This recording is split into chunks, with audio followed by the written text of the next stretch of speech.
Hey guys, welcome back in new video. Guys कैसे हैं आप सब? आई होप आप सब ठीक होंगे। गाइस मेरा नाम है सारुद्दीन खान और आप देख रहे हैं अपना यूट्यूब चैनल फार्मेसी वाला। कोई भी सपना साकार करने के लिए सबसे जरूरी है सही कोच का होना। चुनिए फार्मेसी वाला को और करे अपने B pharm and D pharm का सपना साकार। Download the app now. तो आज के इस वीडियो में हम देखने वाले हैं, देखिए वही जो फार्मास्यूटिकल माइक्रोबायोलॉजी चल रही थी थर्ड सेम में। तो लास्ट वीडियो में जो हमने कवर करा था वो था isolation and preservation method for pure culture. आज जो नेक्स्ट टॉपिक है ना वो है कल्टीवेशन ऑफ एनारोब्स। तो इसको हम देखने वाले हैं। नेक्स्ट में जो है हम इसको पूरा यहाँ तक कवर कर लेंगे। बाकी देखिए नोट्स आपको फार्मेसी वाले ऐप पे मिल ही जाएंगे, मैं लिंक आपको डिस्क्रिप्शन में दे दूंगा, वहां से आप सारे डाउनलोड कर सकते हैं, सारे सब्जेक्ट के डाउनलोड कर सकते हैं। तो बात करते हैं, देखिए हम प्रीवियस क्वेश्चन पेपर को भी सॉल्व करते हैं। तो यहाँ पे मेरे पास 3 साल के प्रीवियस क्वेश्चन पेपर है, लेकिन ये जो टॉपिक है हमारा कि कल्टीवेशन ऑफ एनारोब्स किसी भी 3 साल के क्वेश्चन पेपर में यहाँ पे नहीं आया है। तो ऐसा नहीं है कि हमने अभी इससे पढ़ना नहीं है, हमारे सिलेबस में है, पढ़ना फिर भी ज़रूरी है। तो बात करते हैं, देखिए यहाँ पे आ रहा है एनारोब्स। तो सबसे पहले तो हम यही समझते हैं कि आखिर एनारोब्स क्या होते हैं। तो देखिए बात करें जो हमारे माइक्रो ऑर्गेनिज्म होते हैं ना, जो हम ऑलरेडी डिस्कस कर ही चुके हैं। तो वो जो है ना देखिए 2 टाइप्स के होते हैं। सबसे पहले होते हैं देखिए एरोबिक। एरोबिक अभी मैं आपको बताऊंगा। दूसरे होते हैं एनारोबिक, एना प्लस एरोबिक। तो एरोबिक जैसे कि वर्ड नेम आपको समझ ही आ रहा है, एरो मीन्स होता है एयर, यानी कि ऐसे माइक्रो ऑर्गेनिज्म जो कि एयर की प्रेजेंस में ग्रो करते हैं। बोले तो उनकी ग्रोथ के लिए ऑक्सीजन की ज़रूरत पड़ती है, अगर ऑक्सीजन नहीं मिले तो वो ग्रो नहीं करेंगे। तो यहाँ पे हम ना बैक्टीरियाज की बात कर रहे हैं, शुरू से पढ़ते हैं बैक्टीरिया के कल्चर के बारे में, उसके क्लासिफिकेशन के बारे में। तो सिंपली बोले तो ऐसे बैक्टीरिया जो ऑक्सीजन की प्रेजेंस में ग्रो होते हैं वो एरोबिक बैक्टीरिया कहलाते हैं।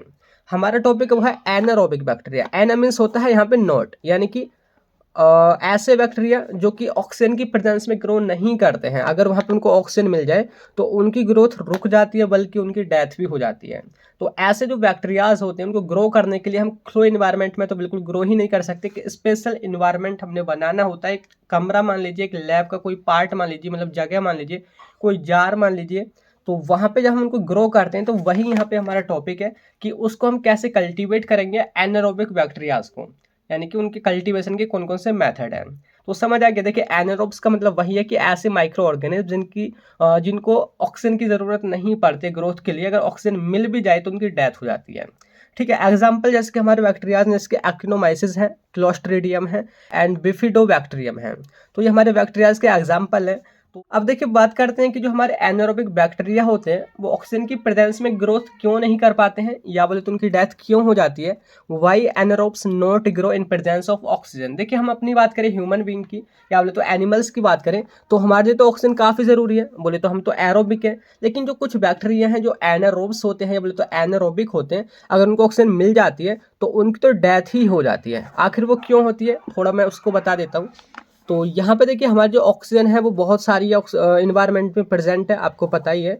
तो यहाँ पे जो ऑक्सीजन जो होती है ना, ये सुपर ऑक्साइड होकर के, यानी कि और ज़्यादा ऑक्साइड होकर के, यानी कि हाइड्रोजन के साथ ये मिल करके H2O2 हाइड्रोजन पर ऑक्साइड ये बना लेती है, जो कि ऑक्सीडाइजिंग एजेंट होता है, ऑक्सीडाइजिंग एजेंट। ठीक है, ऑक्सीजन हाइड्रोजन के साथ मिली, उसने क्या करा, हाइड्रोजन पर ऑक्साइड को बना, जो कि एक हमारा ऑक्सीडाइजिंग एजेंट होता है। ऑक्सीडाइजिंग एजेंट आप ऐसे समझिए कि जो हमारे यहाँ पे बैक्टीरिया है, तो बैक्टीरिया के जो ऑर्गेनल्स होते हैं ये उनको ऑक्सीडाइज कर सकता है, या बोले तो ये उनको डिस्ट्रॉय कर सकता है, जो भी कंपोनेंट वगैरह हैं बैक्टीरिया के।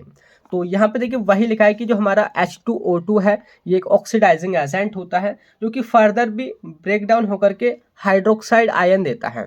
तो हाइड्रोक्साइड आयन भी हमारे ऑक्सीडाइजिंग एजेंट ही होते हैं। तो ये तो आपने समझ लिया कि आखिर क्यों ग्रो नहीं कर पाता है बैक्टीरिया। लेकिन एक पॉइंट यहाँ पे ये भी आता है कि बैक्टीरिया तो हमारे एरोबिक भी होते हैं। अच्छा, एरोबिक के अंदर आखिर ऐसा क्या चीज़ है जो कि हमारा एरोबिक इजिली ग्रो कर पाते हैं। तो देखिए मैं आपको बता दूं, जो हमारे एरोबिक बैक्टीरिया है, मैंने वही लिखा है, why aerobic bacteria easily grow in presence of oxygen. आखिर वो क्यों ग्रो कर लेते हैं, क्योंकि वो भी तो बैक्टीरिया है।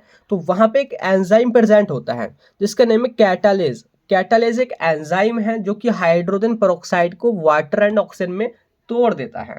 यानी कि हाँ, यहाँ पे हमारा ऑक्सीजन सुपर ऑक्साइड हो भी गया है, उसने हाइड्रोजन पेरोक्साइड बना भी लिया है, तो उस बैक्टीरिया के अंदर एक एंजाइम होता है जो कि उसको कन्वर्ट कर देता है वाटर में एंड ऑक्सीजन में। ये किसकी बात करें, एरोबिक बैक्टीरिया की। लेकिन जो हमारे एनारोबिक बैक्टीरिया हैं उसमें ऐसा कुछ नहीं होता है।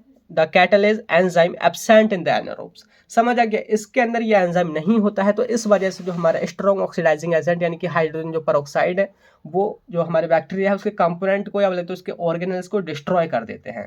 इस वजह से उनकी डेथ हो जाती है या बोले तो वो ग्रो नहीं कर पाते हैं। सो समझ आ गया, ये आपको समझना बेहद जरूरी था। अब बात करते हैं कि कौन कौन से मेथड से हम उसको कल्टीवेट कर सकते हैं।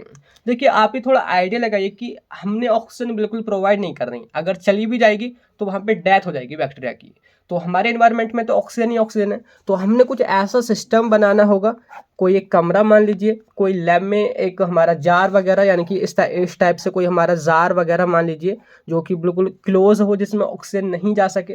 तो ऐसे सिस्टम्स हैं, कई टेक्निक्स हैं, कई मेथड्स हैं। तो यहाँ पे जो मोस्टली हम 3 मेथड्स की बात कर रहे हैं वो है कैंडल जार मेथड, दूसरा है एनारोबिक जार मेथड और तीसरा है एनारोबिक चैम्बर। बहुत ही आसान है समझने के लिए। देखिए, पहला है हमारा कैंडल जार मेथड। निम्नलिखित कैंडल यानी कि इसमें हम मोमबत्ती कैंडल का यूज़ करेंगे। एक जार होता है, जैसे कि मैं आपको दिखाऊं, ये हमारा जार है। तो इस जार में हम क्या करते हैं, जो भी पहले हमारा बैक्टीरियल कल्चर होता है, बोले तो जो हमारे बैक्टीरिया जिसमें हमने ग्रो करने हैं, कल्चर मीडिया आपने पढ़ाई होगा, तो वो ला के यहाँ पे रख देना है, उसका सस्पेंशन बना के, या बोले तो पूरा ही आप इस तरीके से जो पूरी प्लेट होती है उसको ही ला के इस तरीके से रख सकते हैं। ठीक है, लेकिन उस जार के अंदर एक मोमबत्ती को जलते हुए छोड़ दिया जाता है। आपने अगर साइंस में बोले तो केमिस्ट्री में पढ़ा हो कि आग जलने के लिए सबसे ज़रूरी होती है ऑक्सीजन। अगर आप कहीं ऐसी जगह में आग जलाएं जहाँ पे ऑक्सीजन नहीं हो तो आग बिल्कुल भी नहीं जल सकती। यानी कि कहीं ना कहीं ऑक्सीजन यूटिलाइज होती है आग को जलाने के लिए। तो जैसे ही यहाँ पे हमारा जार में मोमबत्ती रख दी जाएगी तो वहाँ की जो सारी ऑक्सीजन है वो यूटिलाइज कर ली जाएगी और वो CO2 में कन्वर्ट कर दी जाएगी, है ना। तो यहाँ पे उसको फिर हम बाद में बंद कर देते हैं, यानी कि बंद करने के बाद वो हमारी मोमबत्ती जलती रहती है। एक कंडीशन ऐसी आती है कि सारी ऑक्सीजन खत्म हो जाती है और मोमबत्ती भी बुझ जाती है। तो उससे हमें ये बिल्कुल पता चल जाता है कि वहाँ पे बिल्कुल ऑक्सीजन नहीं है और हमारे जो बैक्टीरिया हैं, जो कि एनारोबिक बैक्टीरिया है, वो अब इजिली ग्रो कर सकते हैं। सिंपली वही लिखा है, in this method bacterial culture kept inside jar, एक जार के अंदर रख दिया जाता है जिसके अंदर एक जलती हुई मोमबत्ती को रख दिया जाता है। ठीक है, समझ आ गया आपको। नेक्स्ट जो हमारा मेथड है वो है एनारोबिक जार मेथड। एनारोबिक एक ऐसा जार होता है जिसके अंदर हम देखिए एक हमारा केमिकल है, एक एलिमेंट है जिसका नाम है पैलेडियम। पैलेडियम एक ऐसा एलिमेंट है जिसको इसके अंदर यानी कि जार के अंदर रखा जाता है और वो हाइड्रोजन प्रोड्यूस करता है। ठीक है, सपोज करिए ये हमारा इस टाइप का ही कोई एक जार है। ठीक है, ये हमारा क्लोज जार है, यानी कि एक आप कंटेनर समझ लीजिए।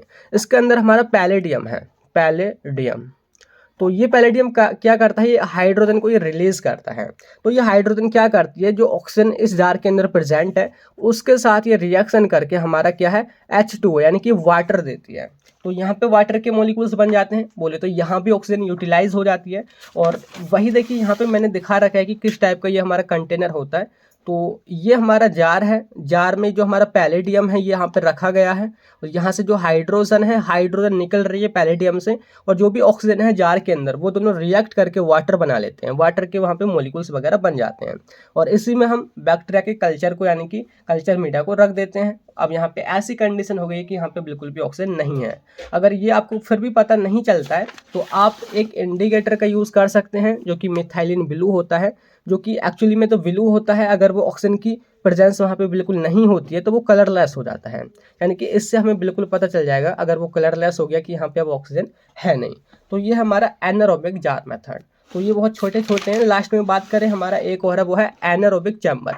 एनारोबिक चैम्बर एक हमारा चैम्बर होता है लाइक ऐसे कि ये बिल्कुल सील्ड होता है एकदम, इसमें गैस आर पार नहीं हो सकती, ऑक्सीजन वगैरह कोई भी गैस। किस किस गैस से सील होता है, तो इसमें देखिए हाइड्रोजन गैस और carbon dioxide gas and nitrogen gas fill की जाती है और उसको बिल्कुल सील कर दिया जाता है और इसके अंदर हम अपने जो भी कल्चर मीडिया है, जो कि हमारे एनारोबिक बैक्टीरिया है, उनको हम रख देते हैं और ईजिली उनका सुटेबल इन्वायरमेंट वहाँ पे आपको उनको मिल जाता है और वो ग्रो कर पाते हैं। तो इस टाइप से ये तीनों हमारे मेथड्स थे, बहुत आसान है समझने के लिए।